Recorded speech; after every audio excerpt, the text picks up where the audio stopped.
Okay. How many active listings do you have right now personally? 59. 59 active listings personally. This is why, we're talking about all these things, you guys, is if you want to succeed in a big way, he's holding more active listings than most of us will take all year.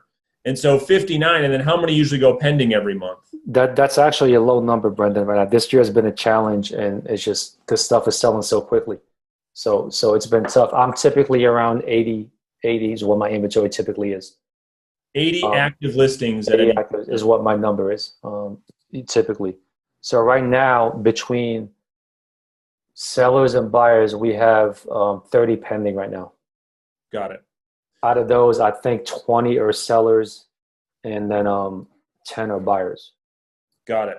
In your follow-up campaign, I'm gonna rapid fire as many questions as I can. Yeah. Okay. Are you doing any direct mail right now in your business? No. I dabble in postcards here and there, but I'm not doing anything right now. Got it.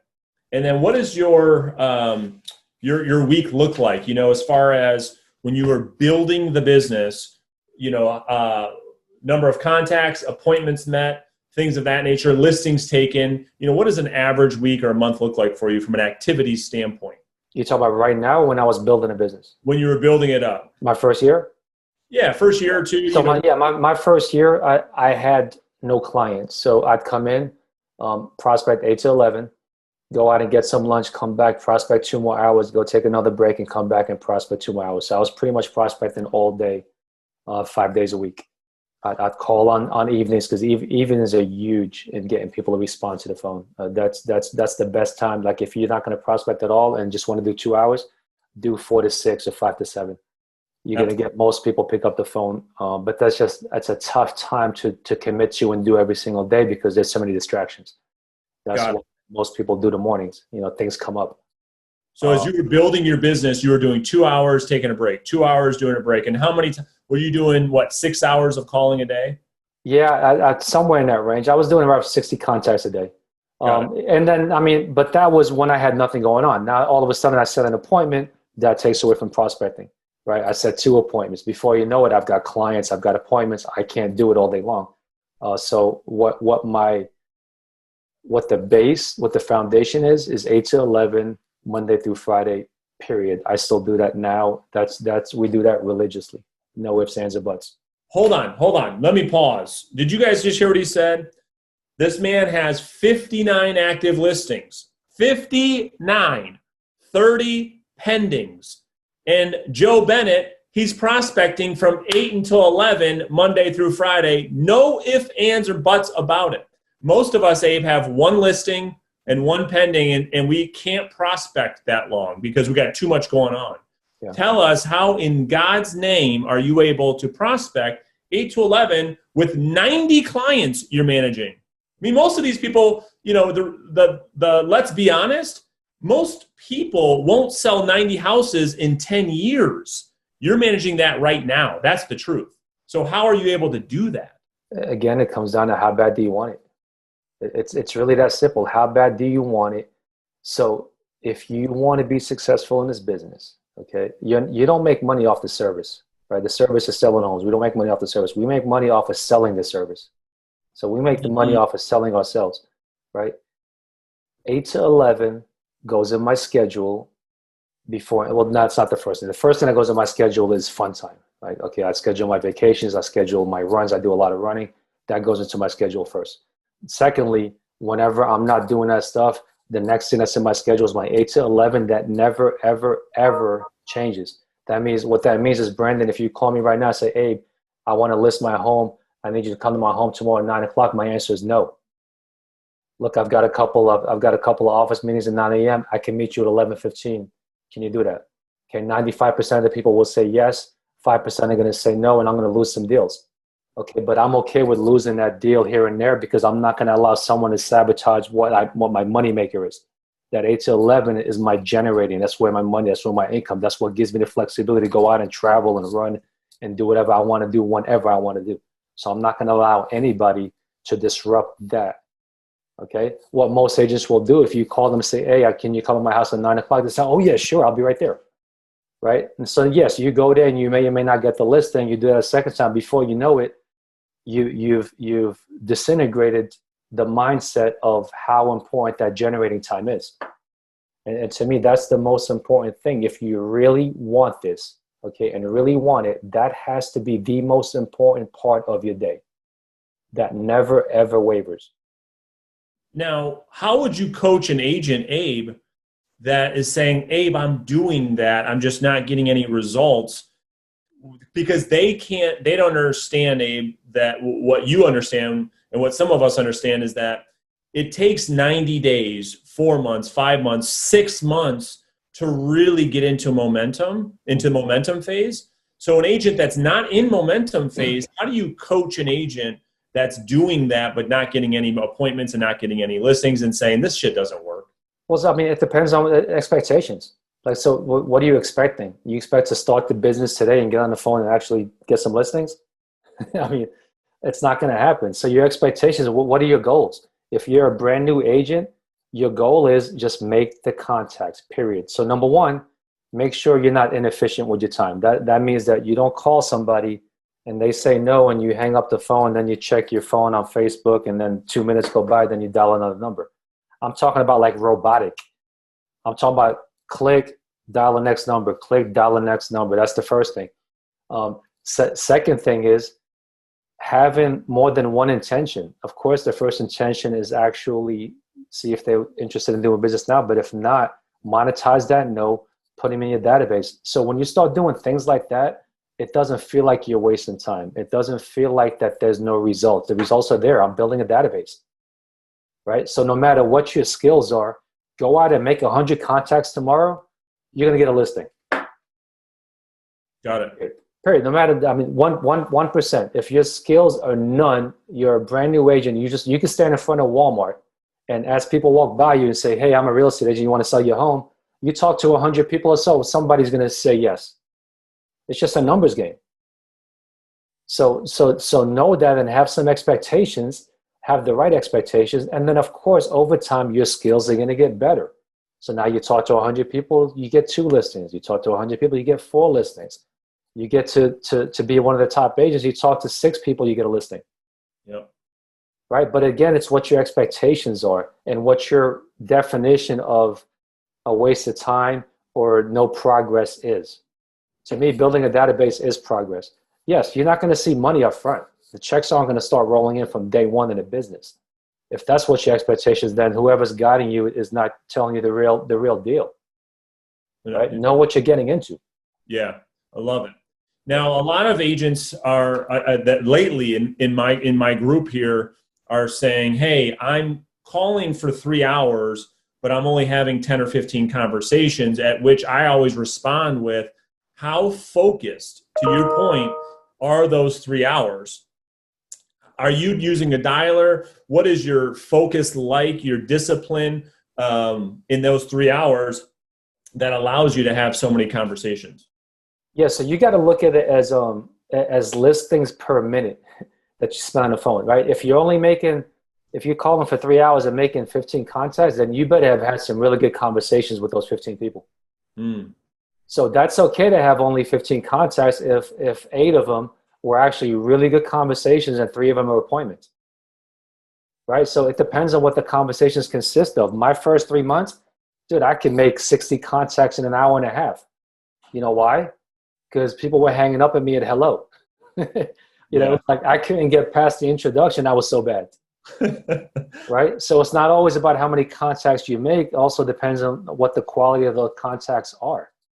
So how much money are you spending on your website, Facebook ads, social media ads, Zillow, Trulia, Realtor.com right now? The only thing I actually just stopped, the only thing I started doing was spending pay-per-click for buyer leads. I did that for 2 months and I overwhelmed my buyer's agents, so I stopped it. So right now I'm in the process of bringing on 2 more buyer's agents and then I'll pick that back up. But that's all I'll spend money on as far as business generating. I do have some referral services that I use, like a home light, and I'll pay them a referral fee for leads, but I'm not buying leads for anything else. It's all self-generating. Got it. And I do the same thing, you guys. Google pay-per-click for buyers, agents. But on the listing business, the 100 deals you're going to close this year, You didn't buy any of those? Those were all just you picking up the phone and talking to a human? Yeah, exactly. Yeah. Yeah. So again, from time to time, I'll do a mailer, a postcard here and there. But it's not something I'm doing on a regular basis. The majority is going to be calling, right? Love it. And that doesn't work for everybody. Some people just, no matter what you do, they are not going to pick up the phone and call. You can get business other ways. You can get business through mailers. You can get business through billboards, right? But what I learned early on is my return on investment on those is so low. It kills my profit. Okay, so yes, it hurts to sit there and make 60 contacts, but it hurts me a whole lot more to spend $2,000 on a billboard this month to get a listing. Yeah. Right. Right. So you got to decide, what do you want? Do you want the pain of getting rejection on the phone? Or do you want the pain of not making money? The pain is going to be there, period. Here's a great question, Abe. You're in Myrtle Beach, South Carolina. I'm jealous. If we plucked you out of there and we brought you up to Detroit and we said, all right, buddy, start all over again. Everybody wants to know this question. You started all over again. You don't know anybody. Nobody knows Abe Safa. You have no 7,000 person database. Mm-hmm. What are the sources and what would be the strategy to start all over again? The strategy would be exactly the same way. You would start. It would start off with circle prospecting. Prospecting, cold calling, FSBOs, expired. What sources or numbers would you go after? So having the experience that I have right now, or if I was a brand new agent? If you were a brand new agent. Yeah, circle prospecting, period. No ifs, ands, or buts. I would do that for the first 6 months and do a ton of it. Get on Mojo Dial or Triple Dial and make 60 to 75 contacts per day, period. No ifs, ands, or buts every single day. Love it. The ones that say yes, close the deals. The ones that say no, put them in a database. Year 2, now you don't have to make 70 contacts a day. You can go down to 30 contacts a day. Year 3, you're making 15 contacts a day. After 5, 6 years, you can actually just sit at home or sit on the beach and you're going to get 40 deals by doing nothing. How many contacts are you making right now in your 5th year? Crap. It's low this year. It's about 15. And again, you and I talked about it the other day. I've got a lot of other things I'm working on right now. Sure. But I'm still I'm still going to do my 140 deals. I'm not going to allow that to get away. So I have the flexibility of making only 15 contacts a day and doing that. But if I was still doing my 40, 50 contacts a day, I could do over 200 deals. Love it. I love it. Couple more questions. It's a numbers game. Plain and simple. Yeah. It is really simple. Because you're what personality style are you? Are you analytical? Highly analytical. If you guys didn't notice, okay, shocker, real monotone. How is it a guy like you, right, with the monotone? It's just a numbers game, right? You don't have to be this super outgoing, good-looking guy like me. You can look like you and still succeed in this business. Is that right? Exactly. Yeah. I'm totally kidding. It's a numbers game. And that's the one thing I learned early on, because I looked at some of the people that were more outgoing and more like the standout in the crowd. Man, that's the kind of person that would be good in this business. And no, it doesn't matter. Because the people you're talking to I relate really well with analyticals. I close those deals with my eyes closed, right? And then the other ones I've learned to adapt. I've learned to ramp it up a little bit. So my excitement level is like a flat line. This is me. I'm excited right now. This is me having fun. This is Abe, the most excited I've ever seen him in 5 years. Just so you guys know. But don't let that be an issue. It all depends on how you come across to people. I can close a deal better than anybody else out there in this market. I don't care what their personality style is. Yeah. So what I lack in enthusiasm and personality, I make up in knowledge and consistency. I would say. Dude, you are as well. Yeah. So consistent. All right, couple last things, and I know you got to wrap up. People want to hear an expired role play on what you're saying to get these people to set an appointment with you. Okay. So I'll be the expired, and I want to get through the script so people can kind of hear what you're saying. So let's go ahead and just do a quick role play. You good with that?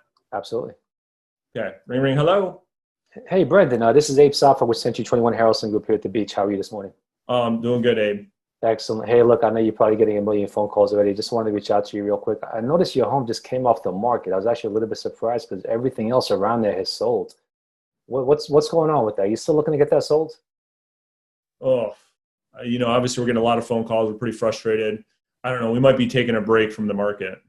Okay. All right. Can I pause? Sure. First, okay. You notice he was like, oh, like I'm looking for stuff like that. I'm not just looking at the actual words, right? So he actually expressed what an expires feels like. They're frustrated, right? So you want to sense that and you want to acknowledge that they're frustrated and have a little bit of empathy. So yeah, I get that. That's tough right now. It's tough to have your home out there for a while and not get it sold. Just curious, did you get any offers while you were out there at all? No, nothing. Not one. Wow. Wow, not one offer. Nope. Yeah, how many showings did you have, you think? Seems like we had quite a bit over the past couple of months, but it kind of died off here at the end. Okay, so you had some activity on early on, which is pretty normal. When something hits the market, there's a lot of excitement and buyers usually flock to it, but then all of a sudden it just fizzled away. That's right. Gotcha. Did your agent give you any input as to why that happened? That's the problem, Abe. Nothing. We got no feedback. Gotcha. That's typically the problem. Let me ask you this: what was the plan if you would have sold? Where are you moving to? We're getting the hell out of Myrtle Beach. We're going down to Florida. I don't blame you. What part of Florida? We're thinking like Fort Lauderdale. Okay, so here I'm going to pause again. So the frustration went away. He's engaging me now. We're having a conversation. So now I'm looking for motivation. So he's going to Florida. What's down in Florida? That's where we're from originally. I had come up to Myrtle Beach for a job, and they're transferring me back, and so now we got to get this condo sold and get down there. Gotcha. Yeah, how soon you need to be back down there? We're supposed to be down there right now. Oh wow. Okay. Did you find a place down there already? Close, but we kind of pulled out since this property hasn't sold yet. Wow. So you actually made an offer on something and had to back out. That's right. That's painful. Okay. So it sounds like you still want to sell and you want to get it sold as quickly as possible. Is that correct? Yeah. Yes, we do. Okay. But Abe, I got to tell you, we just got a ton of people calling. It's super overwhelming. We're super frustrated right now. No, I bet I could feel the frustration. And that's especially right now in this market, everything else, all your neighbors have sold. So I'd be thinking to myself, why is my home not selling? Especially in you got to get down to Florida. Gotcha. Yeah. So let me ask you this: as far as the price, how'd you guys choose that price? We just kind of went with the agent's recommendation at this point. Okay, so I'm going to pause. I've already found the motivation. He's got to move. He's got to get down there. So I'm not going to buy any BS that he tells me we're going to wait. He can't wait. All right, so I've already figured that out. Now I want to know if he's flexible on the price, because we all know if something doesn't sell, it's usually the price. Okay, so yeah, so the agent recommended that price. Gotcha. Is that a firm number? Do you have any wiggle room in that number? Sure. At this point, we got to get it sold. Got to get it sold. And I'm assuming you have to have this sold to buy something down there. That's right. And you obviously got to get down there to work this job. Are you still carrying a mortgage on the home, or is it paid for? No, we've got a mortgage. Okay. What do you have to cover? We got to, I think, do we have to go through that right this second? Yeah. So one of the things, it's frustrating on your part that you didn't get it sold. I'm trying to gather all the information. So most likely it's going to be a marketing issue, but it can also be price. So I want to make sure that before you put it back on the market and waste some more time at a price that's not reasonable, or a price that you can't physically do or financially do, then I need to know if I'm going to be able to help you. And that's the reason. I can, it's not that I'm trying to be nosy. Yeah. We got it. We owe about just over 200. Perfect. So you got some equity in the home. Okay, good. Yeah. Well, look, let's do this. You want to sell. I've sold homes in that area. We've got plenty of buyers that work in that area. I'm going to do a little bit of research and try to figure out exactly why your home didn't sell. I'm also going to take a hard look at that price, because I know when it comes to moving, every single dollar counts, and I want to make sure we maximize your sales price. And once I do that, I'd like to come over, look at your home, share this information with you, and then I'm going to show you a strategy of exactly what it's going to take to get that home sold. Does that sound fair? Fair enough. Okay, great. Are you available at 2 o'clock today, or is 4 o'clock better? Good job.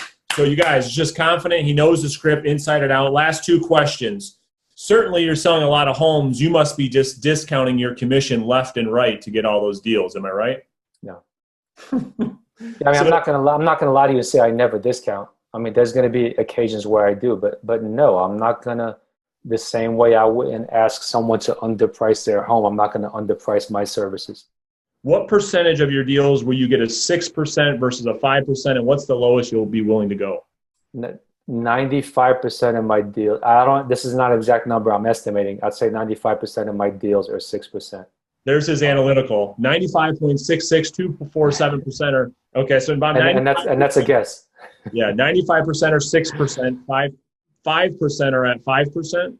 Yeah, I have taken some of 4.5%, maybe 1 or 2, and they're usually relatives. They're very close friends. Got it. Got it. And then what is your belief, right or wrong, good or bad, on pre-qualifying before going out on an appointment? I ask a ton of questions to everybody I talk to. So I pre-qualify before appointments. I pre-qualify in everything. Even that expired, I want to know how much you owe. Yeah. Before I go into your house, if you want 300,000, I want to know if you owe 299. Yeah. I want to know that if at the closing table you're going to bring money to the table. I mean, these are the kind of things that I need to know. So I'm always looking for information like that. So yes, I pre-qualify everything. Awesome. And then, are you on a dialer making all these contacts, or you hand dialing? No, if I'm circle prospecting, which I don't do as much anymore, I'm on a dialer. But 95% of the time, I'm double dialing with 2 headsets. Hand dialing? Yeah, hand dialing with 2 headsets, 2 phones.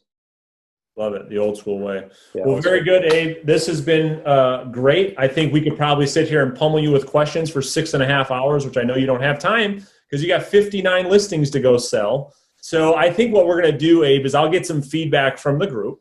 There's a lot of systems, a lot of things you threw out there. I'm getting a ton of questions on how does Contact Junkie work. And I think Abe, if you're okay with it, maybe we could do another 15, 20-minute call in the next couple of weeks and give them some demo of how it works so that they can learn how it works if you're okay with that. Yeah, absolutely. Yeah, we set up a time, and anybody who's interested in seeing, I can show you how I use it and how top agents around the country are using it. Because we have to leverage our time. Okay, yeah. And the only way to do it is either hire a bunch of more agents or staff, ISAs, which are costly, or use automation. Yeah, that's great. And so Joe Bennett, I think about what he just said. Instead of hiring an ISA at $1,500 a month, what is Contact Junkie? $100 a month or something? Yeah, it depends on how much you use. It's based on credits. Most agents use the $199 plan. I've got agents doing 10,000 messages a month. But most people can get away with $199 plan. So it's almost like an automated ISA, essentially, is what it is. That's exactly what it is. It's in my opinion, it's better than ISA, right? Because an ISA, you've got the human element.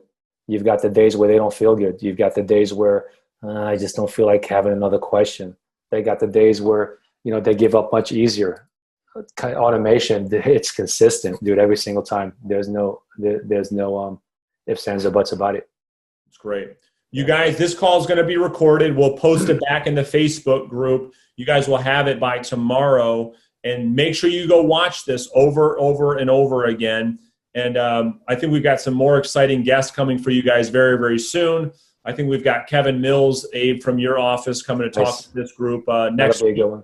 So that'll be a good one. Kevin Mills is on track. He'll do 240 sales, trumping his brother, Abe. No, you guys have a great team down there. And so really, really want to thank you for your time, Abe. We can't thank you enough. Yeah, my pleasure. Hopefully I helped everybody out. Now, the Kevin Mills, on a note, that's going to be a completely different personality. Yeah. That's great. Everyone give Abe a round of applause. Take it off mute and give him a round of applause. There you go. Thank you, guys. Thank you, Abe. Have a great week. Yeah, best of luck to everybody. Thank you. Take care.